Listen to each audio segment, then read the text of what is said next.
you got to stay together if you got the guts, and you don't find the first door and run out of it if you have an opportunity. What's good with y'all boys, man? Real game official, man. And we back with another lit banger. You see what I'm saying, man? You got Pat Riley says LeBron was nothing before we came to the Miami Heat. You see what I'm saying, man? This is from 2 Raw 4 TV.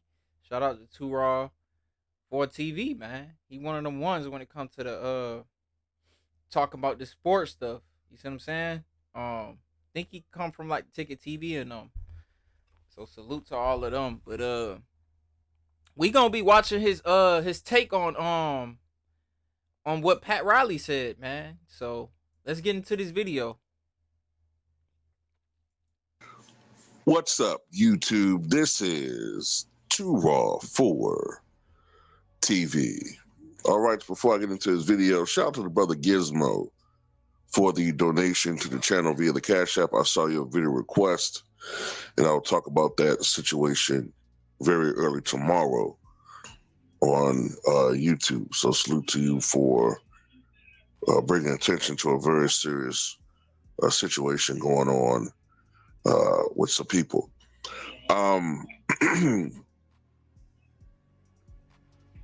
One thing I'm beginning to notice, and I think we've all been paying attention to this, is that you can truly tell that LeBron's reign as the face of the NBA is coming to a close, because you're starting to see more and more articles that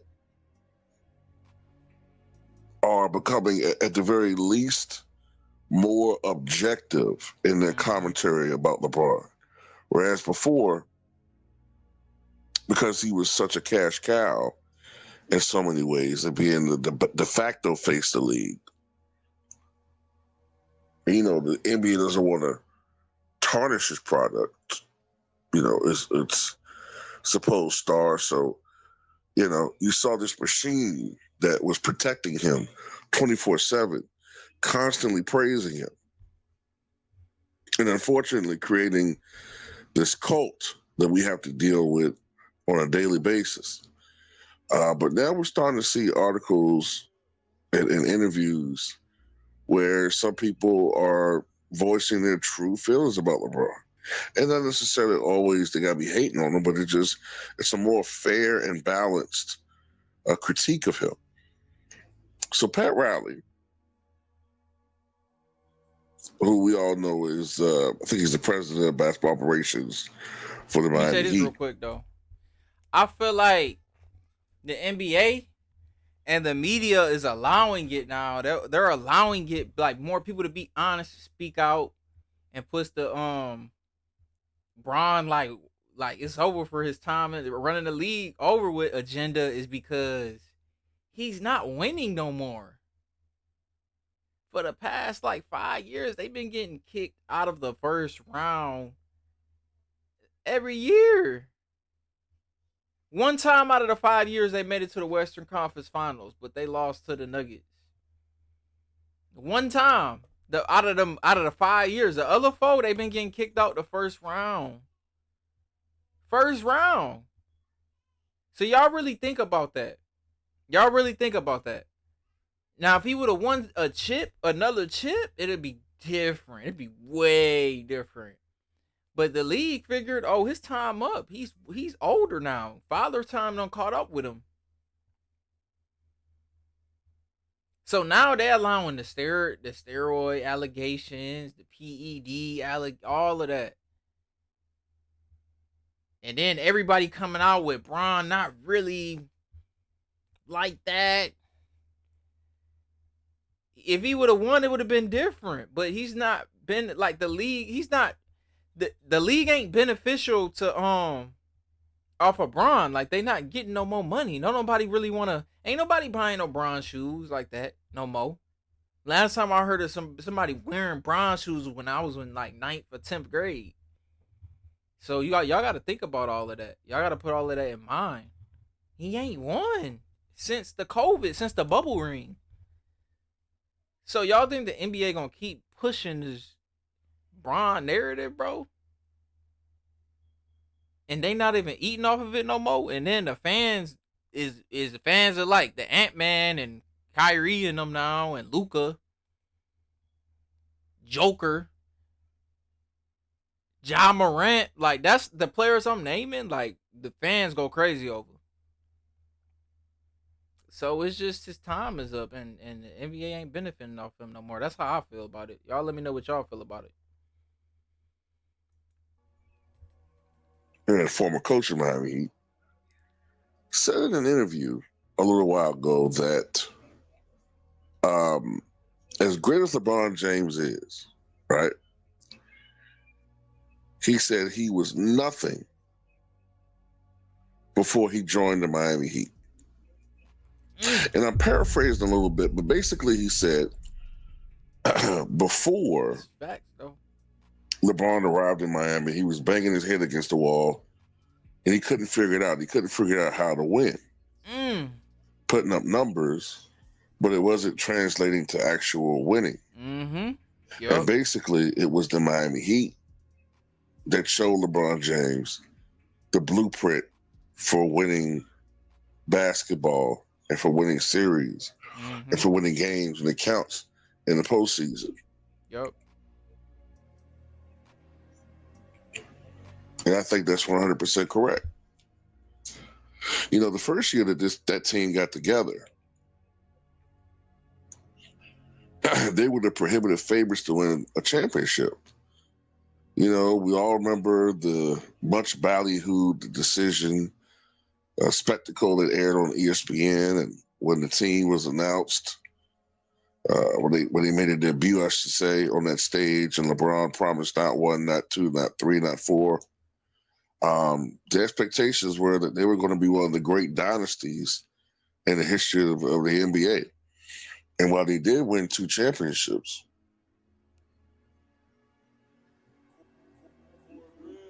and while they did go to 4 finals in a row, you can make a strong argument that they underachieved.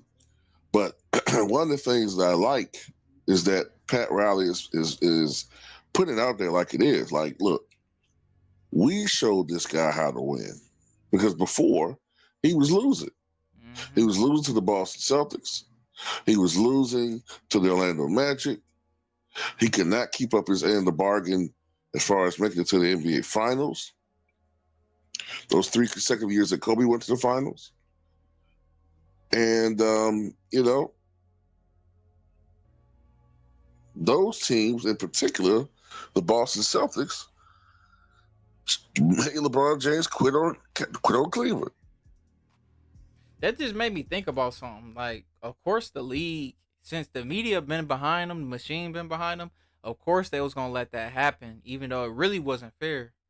Let him go to Miami and let Chris Bosh all team up for the first super team ever. But they didn't let Chris Paul go to the Lakers. Cause they wanted Bron to be the face of the league, bro. We all know this, bro. Going on that rabbit hole, they wanted Bron to be the face of the league. And if Chris Paul went to the Lakers, we all know what would have happened, bro. We all know what would have happened, bro. Cause we seen what Kobe did with Derek Fisher and Paul Gasol. We seen what happened, and Ron Artest. We seen what he did with them. So imagine Chris Paul going over to the Lakers. Wasn't that the same year? Because that was the lockout year, right? Yep, that same year. So just imagine, bro, in the finals, the Lakers versus the Heat with Chris Paul. Come on, bro. We know what would have happened, bro. Kobe would have had 6 rings. He would have been minimum. He would have been 6 and what would he have been 6 and 2? Yeah, he would have been like 6 and 2. Yup, 6 and 2. 6 and 2 or 6 and 3. Y'all correct me if I'm wrong. 6 and 2. So it would have been arguable with Kobe and Jordan. And a lot of people would have been picking on probably Jordan because he ain't never lost. But you could have that argument then.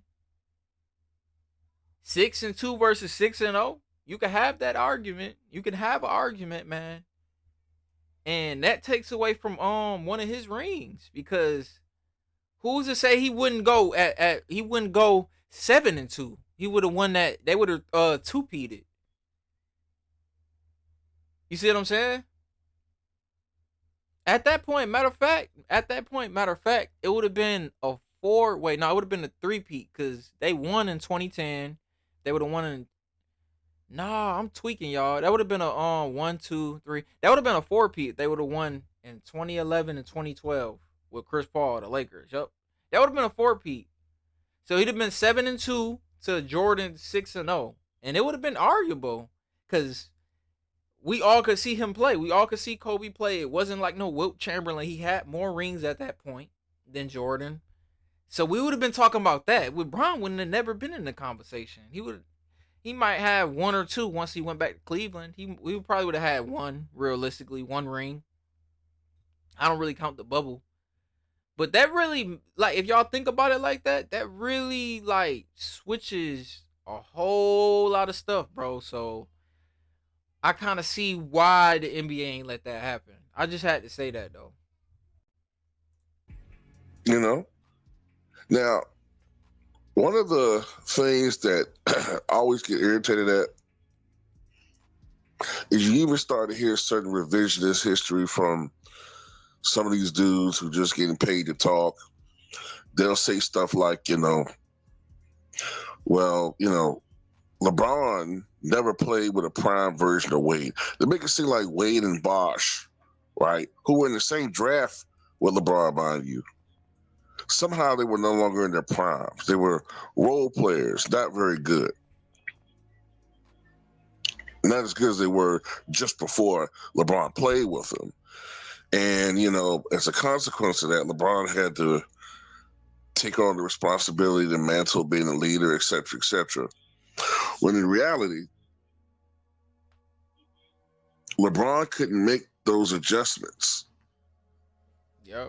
that were needed as far as him being more versatile and fitting into the system. Everybody had to adjust to LeBron.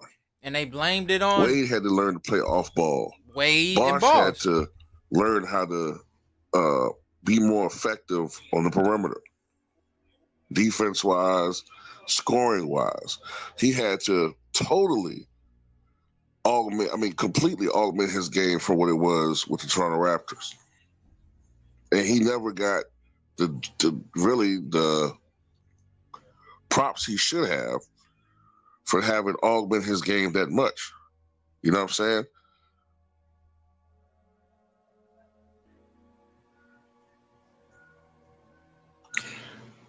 And when he went to Cleveland, after his experience with the Miami Heat, LeBron was a better player. I give him that. He could, finish better.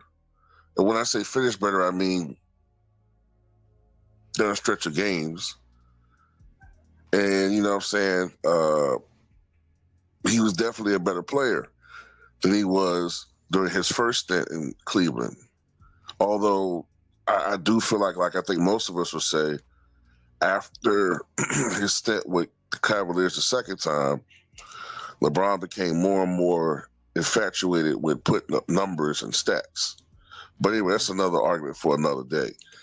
But yeah, man, Pat Riley says LeBron James was nothing before joining the Miami Heat.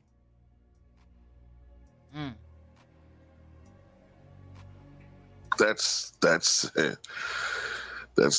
for you. Pat will tell you like it is. That's why LeBron didn't like Pat Riley, because he couldn't pull that shit with Pat that LeBron pulls with everybody else. But anyway, that's all I got to say about it. Tell me what you guys think. Yeah, that's a fact, man. And we done heard about Pat Riley and how he got down, man. He's just old school, man. He a OG for real. He ain't going for none of that sucker stuff. Especially with what Bron was trying to do. He ain't going for none of that. He ain't no yes man. So people who ain't yes man, you cannot get your way around them. You see what I'm saying? And that's the people you need around, though. It's gonna hold you accountable. That's why he said in that one interview, I'm gonna actually pull that up right now, man. We got to start going more into depth in the videos instead of just doing reactions. I'm pissed, okay? So go ahead, get it out there. I think everybody needs to get a grip. Media, Heat, players, organization, all of our fans. You got to get a grip. This stuff is hard. And you got to stay together if you got the guts and you don't find the first door and run out of it.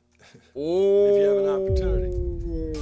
I didn't come down here 19 years ago for a quick trip to South Beach and get a suntan. I can guarantee you that. And I don't think they did either. And so I think all of those guys, you know, that have come here have gotten exactly what they wanted. They got the best competition, you know, on the biggest stage, and we won 2 of them. They have the right to pursue those options and think about those options. And, you know, whether they stay the way they are or whether they opt out, then we'll know what we have to do. But I don't take anything away from what LeBron had to say. He has to get away and he has to think about it. What really cements a forever bond, is going through what we went through this year and staying the course. We'll find out what we're made of here.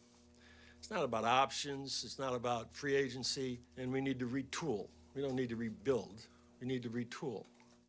He stayed, left. He went back to Cleveland. That's all he do. When he get hard, he leave. What can you really say? What can you really say, man? But